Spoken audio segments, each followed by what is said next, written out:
Ken Muscatel is on the river, and he's riding the river pretty good right now. Just came off of that west end turn down the front straightaways. We can see him on camera now just across the start-finish line.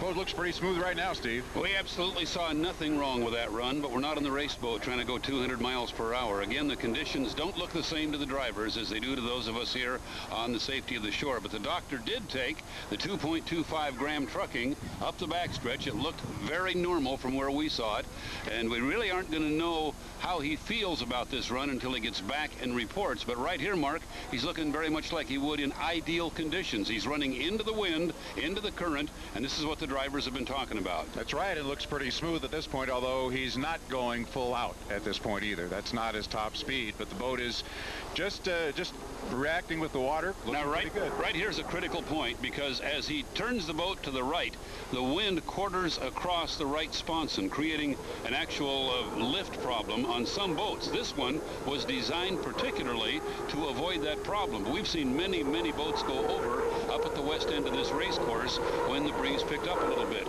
This one probably handles that particular problem better than most. But the doctor appears to be doing just fine. I can't imagine that he'd go back to the pits after this run and say that it's treacherous out there. Well, you know, it looks like he is going back to the pits right now, so he has done about almost 2 full laps as he came out of the pits. We'll get the word as we can when he gets back into the pit area, gets off the dock, and meets with the ABRA officials. You can see him coasting into the dock area right now. He ran a lap at 144.624 miles per hour, which is race conditions, certainly.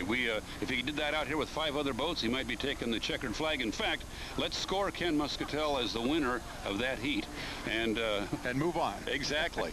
And Scott Reister, down in the pit area, you'll be talking to a driver who didn't win a heat, but he survived the conditions, and that might be a pretty good story. Hopefully things went well enough that the doctor will go back and tell his fellow drivers, I think we can do it. Maybe we need to be a little careful, but let's go out on the water and put on a show for the folks here. We've certainly seen them race in conditions on this river, Steve, that have okay. Let's go down to Scott. He might have some news for us already. Scott?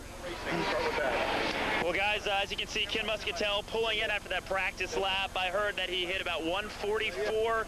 Yeah, I'm right here. I'll let you know in a minute, Sam. About 144 on the practice laps, and I also heard from one race official that they have given this race a green light to go based on what they saw out of the 2.25 gram trucking. Ken Muscatel agreed to volunteer to race this course to prove that it was okay to race, and guess what? The officials deemed that we can race. So it looks like the Atomic Cup will begin shortly as soon as they reorganize the schedule and get things going. But here we see Ken Muscatel getting out of the boat, and thanks to, I could say, his courage, he decided to get out there, and now he's saying it's okay, and based on his speeds and everything else, it looks like this act has saved the day. Yeah, good to go. Anything wrong with it? Is it bad? Choppy? How you thought it? It's wet. It's rough on the back stretch. It's fine. Let's go racing. Is it rougher than less rough than you thought? Or you were pretty concerned about it when you... Better than I thought it was going to be, yeah. You feel like you can get 6-7 boats out here and be safe? Yeah, barely, but yes. Okay. All right, well, good luck to you. That's the story from down here. Dr. Ken Muscatel able to race, and the officials able to give it an okay. So very shortly, we'll start this Atomic Cup. Guys, back to you. We are told by the officials that we're going to shoot for a 5-minute gun at 12:50. Ken Muscatel, by the way, is in Heat 2A, Mark, so he's going to make a fairly quick turnaround. If this works, then we'll get, in fact, they're going to leave it up to Ken. If the 2.25 is ready, and we do have to let them get back on the trailer, refuel, and go back in the water, we will shoot the 5-minute gun at 12:50. So, unless things get worse, we got boat racing for you coming up here soon on the Columbia River.